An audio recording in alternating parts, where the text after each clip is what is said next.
Hi everybody.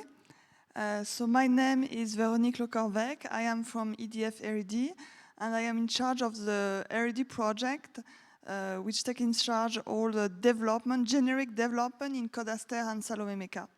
So today we are going to present you some new evolution, new feature in Codaster version 17. And I'd like to start with a reminder of the release schedule of the Codaster version and Salome Meca. So we are very happy at the end of last year, December 2025, we released the version 17.4.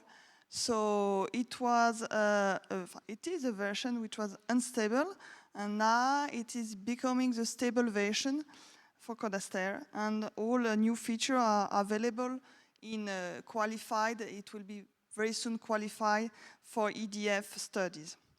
And now we start to work on the version 18, and it will be the developing version for 2 years now. You have access to all evolution and correction in this version in the release notes, which are published weekly. But we did a very nice documentation compiling all development made in this version. So I invite you to use the QR code to access to this nice documentation where you have all the evolution, and we are going to go through the principles. So I'm going to present to you all the new features in Codaster 17.3 and .4, and we've arranged all the new features in several topics, the first of which is mechanics. So first new feature is a new method in 3D shell binding in v17.3 Meca. So we will now be able to impose a new connection method between 3D elements and shell elements based on a variational formulation. So for each of the new features, you'll see that you have the number corresponding to the fish in our tracker, and you'll also have for some features the usage or the name of the documentation that you can refer to. Also, as Véronique said, you can access all the information that is in these slides through the QR code. So for this new method, you can access it via v17.3 Meca liaison LM option coq 3D. Next feature, you have force fast, which was already an existing load and can now be used as a follower load in exit type charge when you specify suive. Next, you'll have a new command, rest homo-local, for local field reconstruction. So you can now convert a thermoelastic result on a homogeneous global mesh to a reconstructed local solution on a volume element representative mesh, also called VER. You'll have also, as Framatome just said, calc mecamult and calc termult. I will not be presenting again those operators. Next topic, we will have thermic calculations. First of which, in thermal-liné, now you can use the thermal conduction tangent matrix as opposed to the elastic matrix. In thermal-liné, Newton, matrice égale tangente.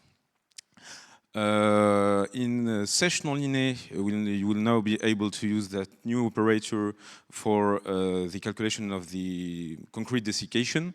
So it's a new dedicated operator, and previously the drying calculation were done in terre non-liné. Next we have HHO elements, so for high hybrid order. I got that right? Yeah. Great. Which are now available in thermal calculation. For constitutive laws, so this topic is rather large. First law is endo-loc-ATC, which is already available, and the interface was changed and new parameters are available. So it's a model suitable to the calculation of concrete damage. Next, for discrete elements, so it's all the elements that begin with a dis underscore. The constitutive laws were enhanced to allow you to define a parallel elastic string without doubling the nodes of the mesh. Next, a new constitutive law in M-front using the Hill criterion. So it's an anisotropic hyperelastic constitutive law, which is suitable for compressible foams.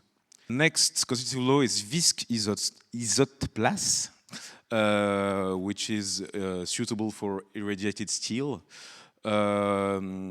Next feature is in Beton-Berger FP. We've seen that the desecration creep was previously overestimated. So this was corrected, and we also added, with a new formula, a new implicit resolution scheme that greatly reduces the calculation time for that law. Also in Berger aging, now it's available for hydro-hydromechanic calculation, so THHM. Last two laws, dis écrotrac, which are nonlinear springs, are now available to a calculation where both axial and tangential direction are considered. And finally, CZM laws are now available on boundary elements, so 3D interface, 3D joint, plan interface, and plan joint. Next topics are dynamics. So first, in the mode static, now you can define the static modes by grouping all the supports. So this will allow you to limit the number of pseudo modes that are considered. In post mode, you will now be able to compute new modal parameters. For instance, translational and rotational mass inertias, and also you will be able in post mode to compute all the previously available parameters and the new ones only on subparts of the mesh and not on the whole mesh altogether. Finally, I think this is the last item for dynamics. In CompSys modal, you have new combination methods. So you have model combination, direction combinations, and multi-support compatibility. And there were also huge improvements of the code, which led to significant speed-up. For post-processing, now we have two new operators, vériferrayage and post-vériferrayage.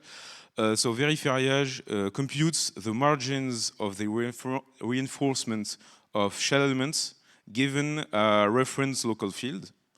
And post-vériferrayage uses all the information that was computed in vériferrayage to compute the NM interaction diagram from this data.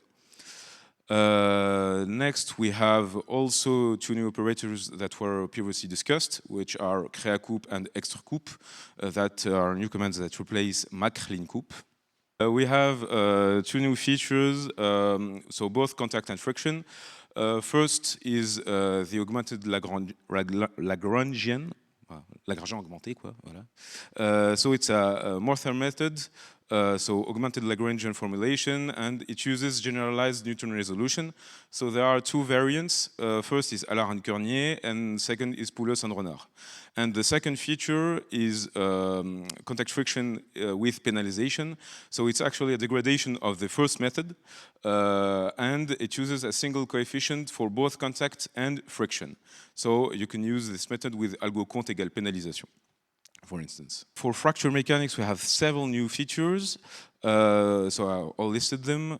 So in post-Bérémine, notably, you'll have a new temporal filter with East-Maxi. You will have new threshold stresses in défi matériaux Weibull Sigme Seuil. You have the surface stress density calculation via method 2D. You can now specify the parameters of Weibull in post-Bérémine rather than défi matériaux. Plasticity filters, plasticity correction, and you also have the compatibility with Inco UPG elements. For high performance computing, so HPC, also a lot of new features. You have the compatibility with type charge égale DD and Mécanon Linné. You'll have the stress maps that are available in ITA, INIT, SIGM. You also have the compatibility with the Rési-Réfé-Rela criterion in Mécanon Linné. You'll have ability to use proche-champ with node fields. You'll have effet fond, copier, and we also have the possibility to set a user-defined overlap for subdomains in HPC. And for this, you can see the test cases ZZZ155K and L. We also have a lot of new improvements and performance consideration. First of which is DINA ISS VARI.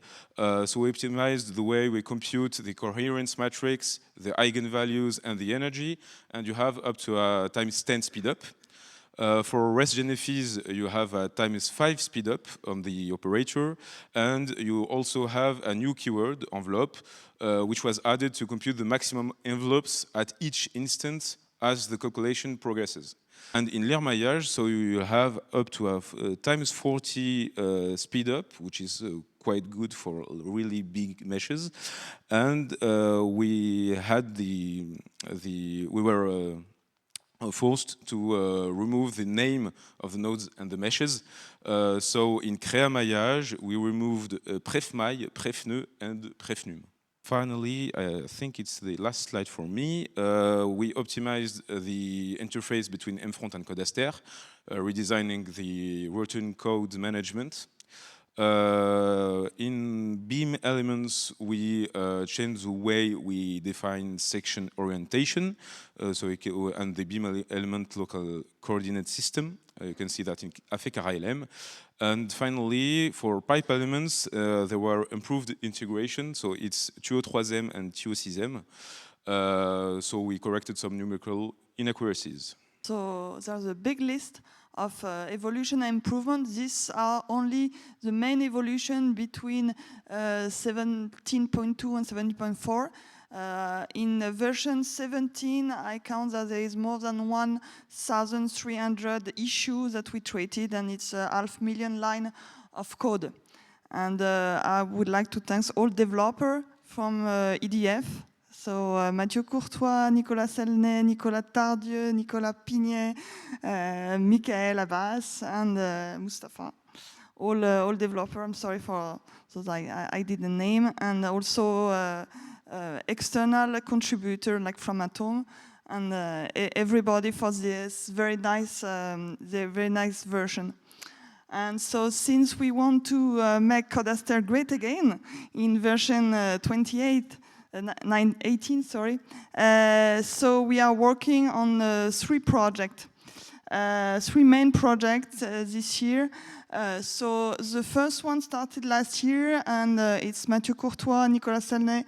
They are working on redesigning the memory management, so the je veux management. So the idea is to make it more modern, to modify also the base format. So this is the file that you are saving at the end of your study. And it will give us the ability also to access to results during the calculation. So this is, hopefully we'll have first results this year, and it will be definitely available next year. The second project is a project which Michael Abbas is working on. So the new management of the orientation frame. So we are going to add a new command défi opère, which then will be called by various operators. So this will be the way to define a reference, and we want to attach it to the field. In this way, we will be able to do all the post-treatment in a more secure way. And the last concerns structural elements. So we have been working last year on shell and plate element by doing a kind of a review of elements available in Codaster. So we know that we have some limitation in element available. So the first presentation today was about the new METC shell element. So we want to have an advanced version of this element to be able to do a nonlinear calculation with it.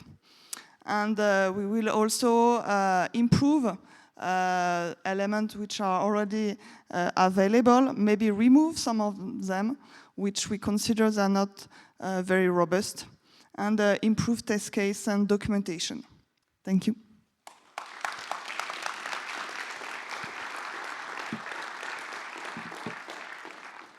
The developments in 17, do I understand well, they have been made during the subversions 0 to 4.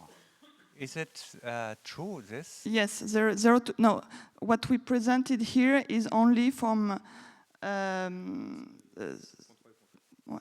point 3 and point 4.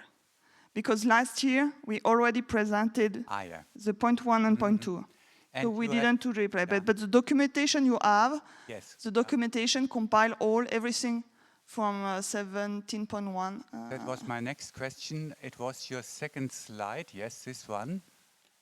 And is such a document regularly updated every week?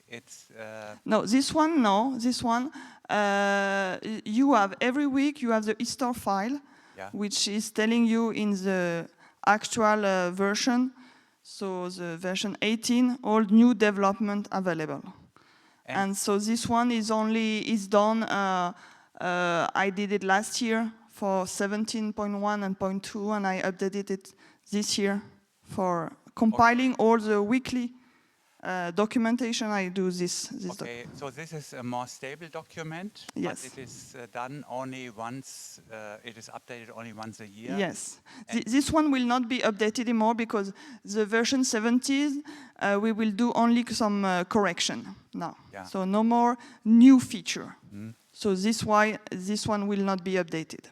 And what you presented about the version 18 will also be written in such a similar document? Yes, yes. The plan is to be written, so hopefully I can do it like in July, when the 18.1 will be released, and every 6 months. Thank you.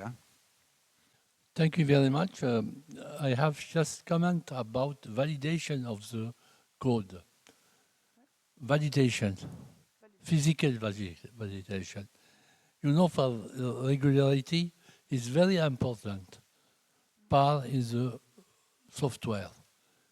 It's normal you have the V&V, it's normal, but the validation, physical validation, is very important for regularity.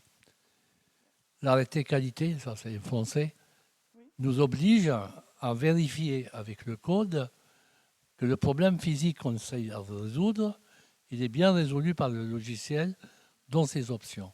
Ça n'a rien à voir avec la vérification numérique, mais c'est une part importante que j'invite tout le monde. Donc aujourd'hui, sur la présentation, il y a des gens qui ont parlé, d'autres c'était un peu moins mis en avant, mais juste un petit point de vigilance que je veux vous apporter, c'est tout. Oui. Merci beaucoup. Donc Codaster, comme vous savez, est disponible avec toutes les sources et aussi les cas-tests de vérification qui sont de l'ordre de 4500, 5000 cas-tests. Et on a aussi une base de données de validation, justement, qui est de l'ordre de 200, 250 tests. Ces tests-là ne sont pas disponibles en open source et sont en effet une base de données où il y a des comparaisons expérimentales qui sont faites. Il y a des comparaisons aussi intercodes, il y a différentes choses qui sont justement pour fournir des éléments pour les dossiers de validation et pour la qualification de Codaster. C'est de ça que je parle. En fait. Voilà, donc voilà, j'en parle aujourd'hui, mais comme ce n'est pas une donnée qui est open source, aujourd'hui, elle est restreinte au niveau EDF. Mais on peut peut-être les citer tout simplement sans donner davantage d'informations. C'est-à-dire qu'on peut dire que dans certains domaines, des expérimentations ont été comparées, tel benchmark a été réalisé, sans pouvoir avoir plus d'informations un peu plus en détail. Mais ça permet quand même de donner une valeur au code. Enfin, je vous dis ça comme je le pense. Très bien. What are the future plans for the version after the 18?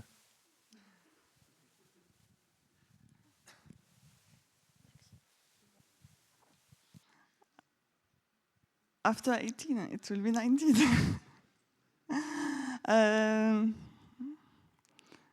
Pardon? No. I don't know yet, I have to say. I try to see next end of next year, and after I know that developers here have a lot of ideas, so I just have to pick which one. And since you asked me, I didn't talk about the contact development. Maybe it will be for after. Hopefully, version 18 will be the good one.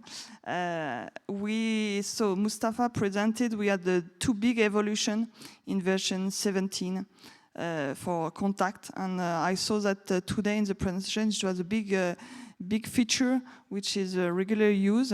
And so thanks to Nicolas Tardieu, Eki Agouzal, Michael Abbas, so we had this new evolution of contact. And so this year we are doing some case study to try to see if we can really do some nice contact modelization with friction. And so we'll see. Maybe it will be okay or for the next version. About the documentation, again a question.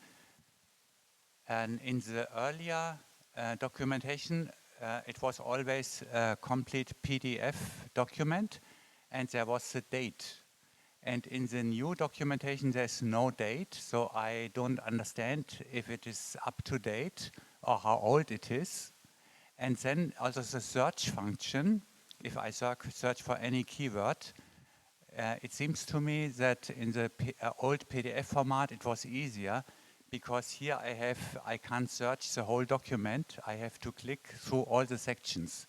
Okay. Am I right, or what is a good manner to use this new documentation? So actually, you have a date which is not on each document. It's on the access page, the first page. I don't know if we want to try to access. It should work. You have access to the internet.